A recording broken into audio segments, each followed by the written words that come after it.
Om Namo Bhagavate Vasudevaya. Loving obeisances unto the Supreme Being Vasudeva, who is everything there is. Janmadhyasya yato anvayaditaratascha artheshu abhigyasvarat tene brahma hridaya adikavaye muhyanti yatsurayah tejo varimridam yatha vinimayo yatratra sargo mrisha dhamna swena sada nirastakohakam satyam param dhimahi. We meditate upon the transcendent absolute being from whom springs forth this universe. He is present in all that exists and yet distinct from everything. He is fully conscious and totally independent. He revealed to the first seer Brahma the import of Vedic wisdom. The material creation, made of threefold gunas, appears in him as though real, like water in a mirage. Being eternally self effulgent, he is ever free of the illusion Maya of the material world. We meditate upon him, the Supreme Being. Nigamakalpataror galitam phalam shukamukad amritadrava sanyutam pibata bhagavatam rasamalayam muhuraho rasika bhuvi bhavukaha. O devotees who relish a taste for divine love, Bhagavatam is the fully ripened fruit of the wish-yielding tree of Vedas, flowing as immortal nectar from Shuka Brahma Rishi. Go on drinking the sweet nectar day after day. We are now entering the 13th chapter of the 4th Skandha of Srimad Bhagavatam. In the last few chapters, we saw the sacred story of Dhruva and how he attained liberation and ascended to the eternal abode. Now, the conversation between Vidura and Maitreya continues. Vidura's devotion to the Lord was intensified by hearing the story of Dhruva, this moving story of Dhruva narrated by Maitreya to Vidura.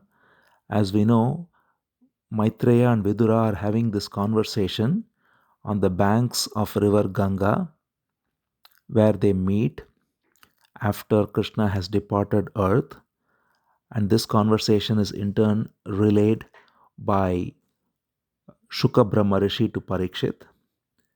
So Vidura is intensely moved listening to the story of Dhruva, and he is very happy at the narration of sage Maitreya. So he proceeds to ask some more questions to Maitreya. Vidura, being a very avid listener, he draws out beautifully all the various stories and through them the teachings from the sage Maitreya. So, one of the things Maitreya mentioned, as we saw, was that Narada, the teacher of Dhruva, the guru of Dhruva, himself glorified Dhruva. So, we saw that after Dhruva ascended to the eternal abode by spending his last portion of his life in solitary retreat in Badrikashram and thereby completely abiding in the Supreme Being and ascending to the eternal abode as Dhruva Nakshatra. After that, Narada glorified his own disciple by saying how wonderfully he took the instructions I gave him, and then later also he was able to completely dedicate himself to this way. So, this was told by Narada in a sacrificial session, it is said. So, Vidura is now asking about that sacrifice, because if Narada is there in a sacrifice, it cannot be some ordinary place. So, Vidura wants to know what is this place where Narada was talking about Dhruva. Narada is a great devotee of the Lord and one who has directly perceived the Lord. We have in fact seen the story of Narada, where as a boy he was able to engage in tapas, much like Dhruva, and then he got a vision of the Lord, and then he had to be reborn as Narada, the eternal sage Devarishi. So Vidura says Narada is a great devotee, one who has directly perceived the Lord. He has also taught the yoga of devotion. Narada has written what is called as Pancharatra Agama, which is the treatise or what is called the magnum opus on devotion itself. And then he also wrote it as aphorisms, very short sutras called Narada Bhakti Sutra. So Narada is the original guru of devotion, bhakti. And therefore, Vidura says, Narada is the greatest devotee of the Lord, and he taught all these various texts. So, Narada, being full of devotion, when he is in a sacrifice and he glorifies the Lord through a sacrifice, it has to be an extraordinary place. And therefore, be pleased to tell me what was the place and who were the people, because the people there are known as prachetas, and so where the sacrifice was held. So Vidura asks, who are these prachetas and what did Narada do there? So this in turn makes Maitreya narrate further, continuing with the story. So, in this whole skandha, as we saw, it is secondary creation, and through the secondary creation, we saw first the wonderful story of Daksha Prajapati, and through him, the Leela of Shiva, which is due to Daksha marrying one of the daughters of Manu, and then what happens after that. Then we saw the Manu's son, Uttanapada, and through him his son, that is Manu's grandson Dhruva, and his story, both of which are very instructive. Now, Maitreya continues that after Dhruva left, this lineage he continues, because through that all these stories will come forth and great teachings will come forth. So he says, after Dhruva left, Dhruva's son Utpala was installed in the throne. As we already saw, Dhruva, after being the king for a long time, he departed to the woods, going to Badrikashram, while he installed his son on the throne. His son is Utpala. But as it turned out, his son was extremely tranquil in his mind. He was completely unattached to, and in fact unfit to be a king, because he was so renounced.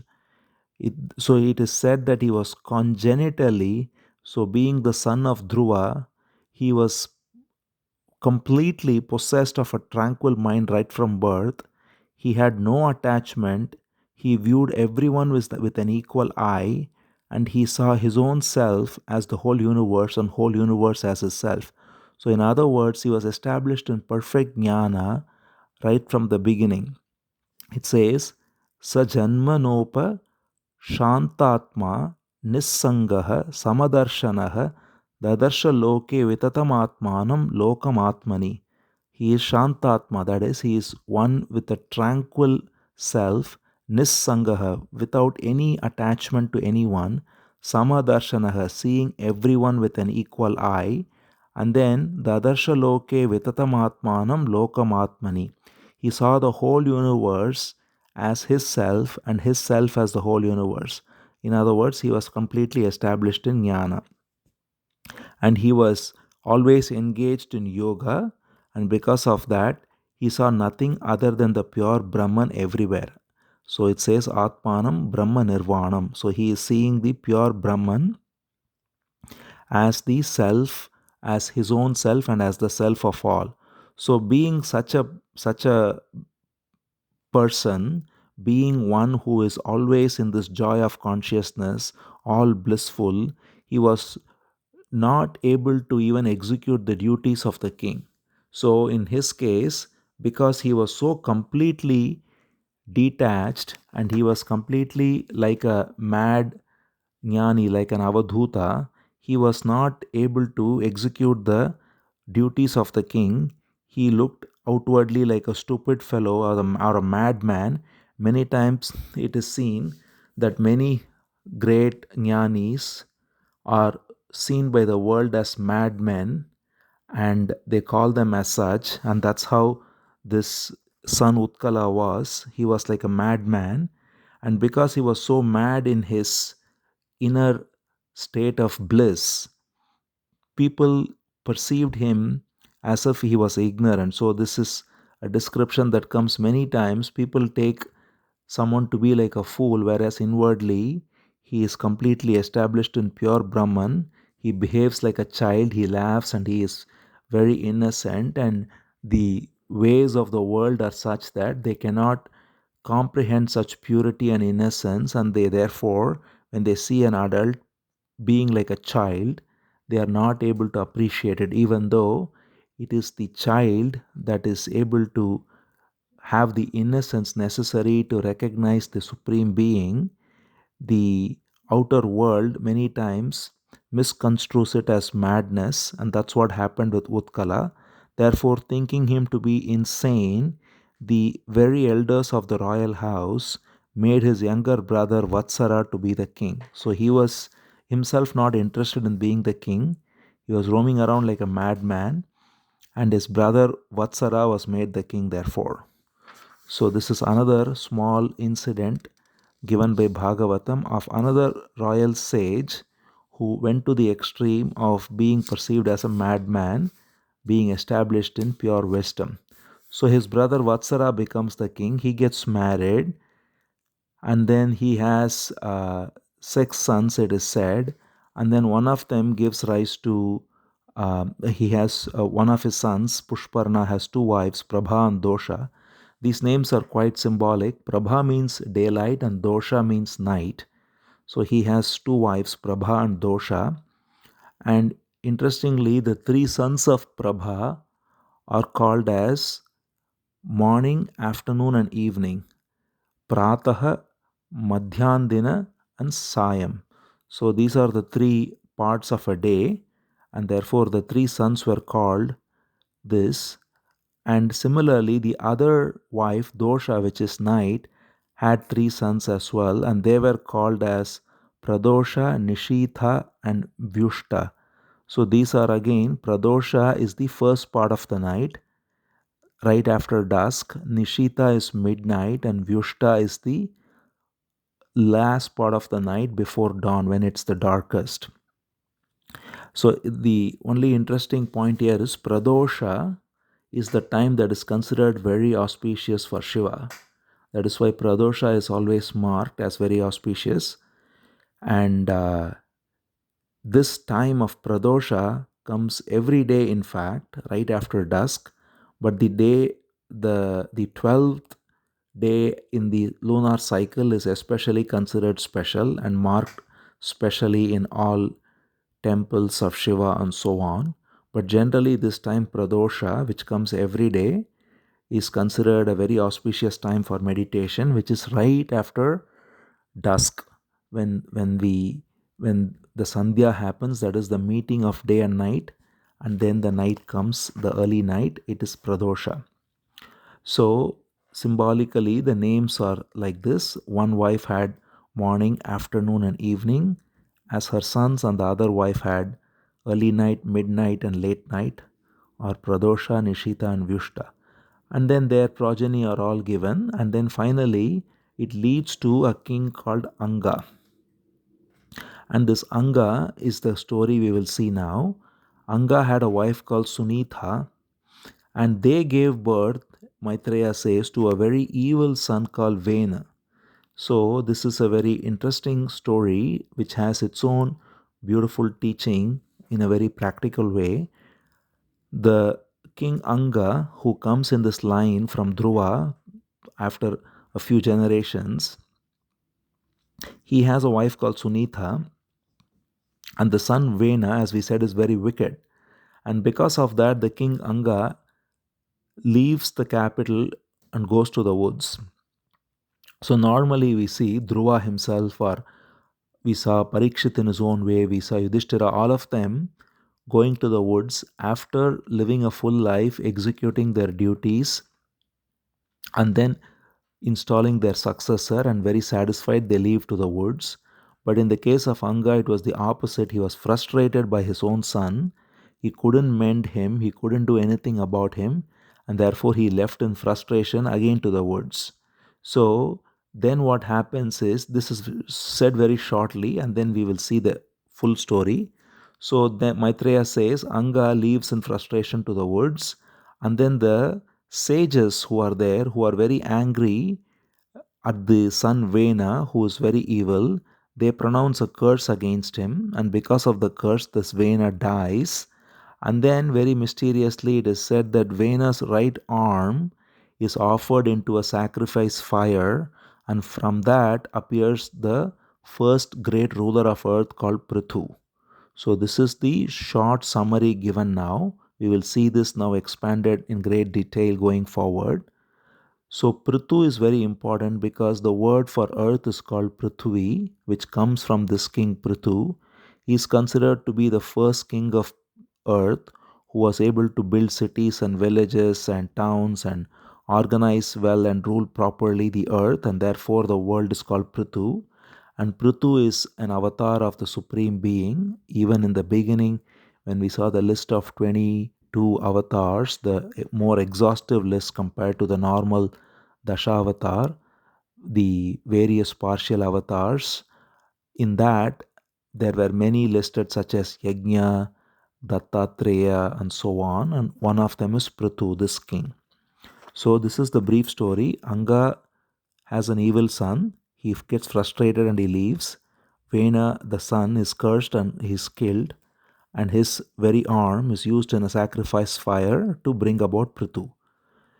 Now, when this is heard by Vidura, Vidura is, of course, very mystified, as I'm sure all of us are. What is all this? There is this pious line, and suddenly an evil son comes, and then on top of it, he is cursed by the sages, and then from his own arm, a very noble king comes about. So, what is all this? Vidura is asking. He asks Maitreya, how did the pious king Anga, who was a storehouse of virtue, how did he first of all manage to have a wicked son? And then what offense did the sages do in order to, or what offense did the sages suffer from this wicked king in order to give a curse against him? Because normally the sages do not curse a king unless the king has done something extreme. So please tell me all about it. So Maitreya now begins the story. He says Anga was a royal king, a sage, just in the lineage of Dhruva, like many before him. He was also a very pious king, and he performed a great horse sacrifice called as Ashwamedha Yajna. And when he does this Ashwamedha Yajna, what happens is the sacrifice offerings are not accepted by the devatas. So it is said that the sages were doing everything properly, but the sacrifice was not accepted. Therefore, the priests were very amazed and surprised, and they said, somehow your oblations into the fire are not being accepted. Everything is pure, the materials are pure, your attitude is good, the Vedic chants are all done properly, and nobody is showing any disrespect to the devatas in the sacrificial performance. Despite all this, some reason your oblations are not being accepted, he says. Now, listening to this, Anga, who's maintaining silence, because when this yajna is performed, the main sacrificer called Yajaman is supposed to be in silence and focused only on the yajna. So he gets the permission to break his vow of silence, and then he asks the sages, the gods are refusing to come, the devatas, even though invoked. So, what offense have I committed? Because as far as I know, I have done everything correctly. Please tell me what's going on. And then the leaders of the assembly, they say, it is not that you have committed any sin in this life, but it appears that you have committed a sin in the previous life, because of which you have no son right now. So Anga has no son. And so they are saying that you do not have a son, and this is a sign that you have committed some sin in the past life. And therefore, because of that, they are not accepting your oblation. So you need to now do some uh, penance, or do more of a different kind of a sacrifice to endeavor and get a worthy son. And when you get a worthy son, then everything will be all right. So now what happens is the same priests help him do a different sacrifice, and from that different in order to get a son now.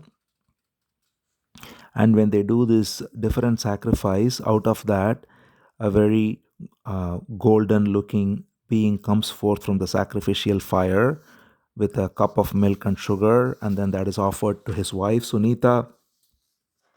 And the queen, who was thus far without any issues, she drinks this food, and then a beautiful son is born.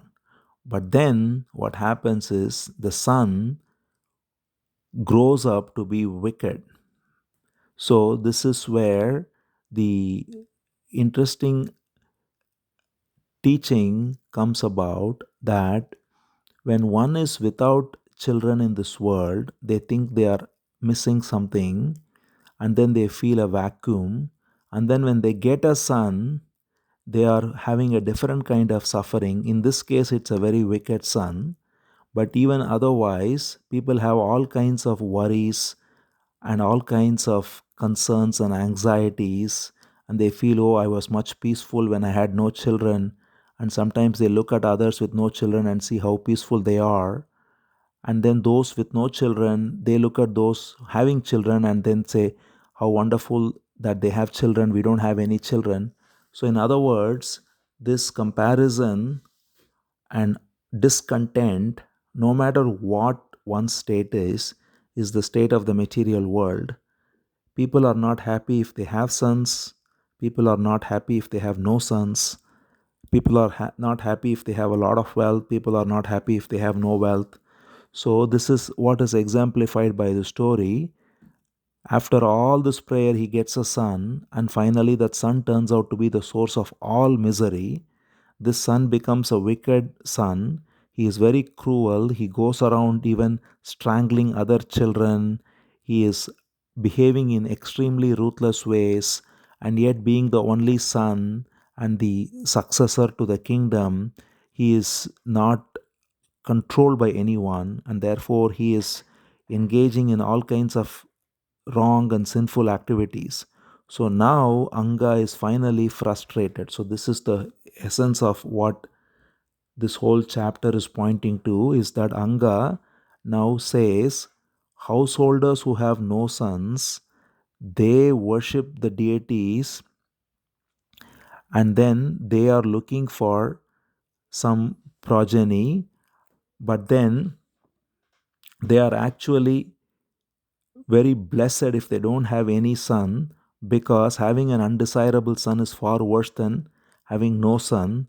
What wise man would make much of having an issue, having a son, which only creates infatuation and only creates attachment, and especially in the case of a wicked son, is a source of infamy and misery, because all it creates is, even in the best case, he says, it only creates attachment. Having a son or a daughter, it only creates attachment and infatuation and a sense of mine and trying to project through our children and all the rest.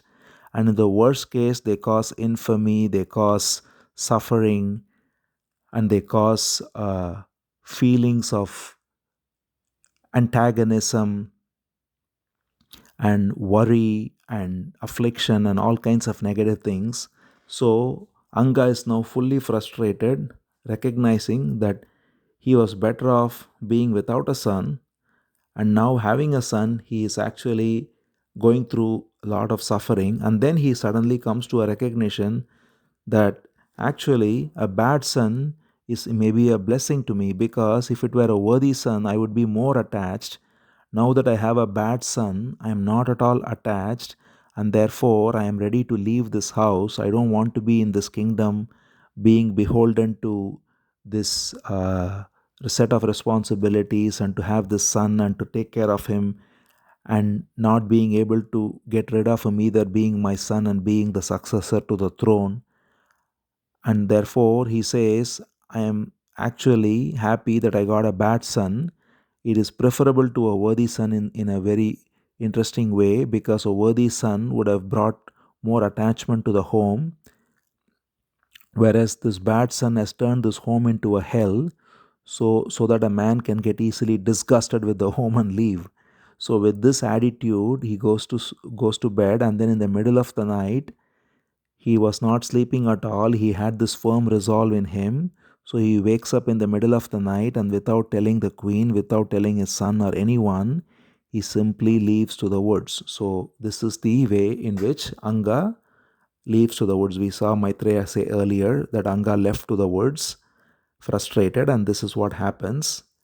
And once Anga leaves to the woods, the next morning, of course, everyone is looking for him. They are not able to find him. They go in all kinds of directions. They send search parties, and none of them are able to find him. And finding no trace of the emperor wheresoever, and getting frustrated in their attempt, they all return to the city, and they all are now getting accustomed to the fact that the king is not going to come back. And therefore the sages are being addressed now and saying, "O sages, now the king is gone, we have to do something going forward." And with this chapter ends.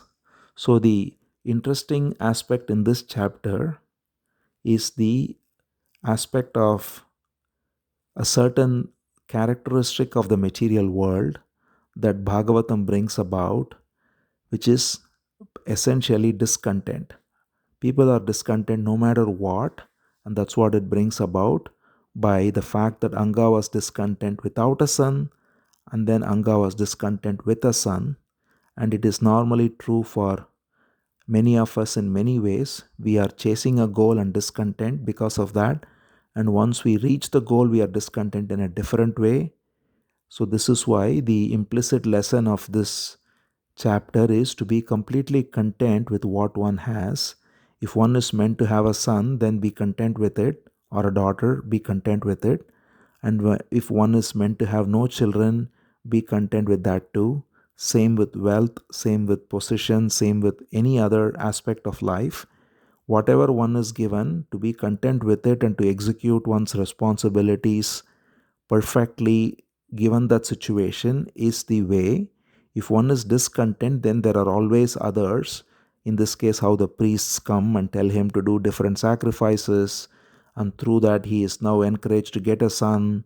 And then there is always people to feed on the discontentment like this, and then it only adds to further and further discontentment.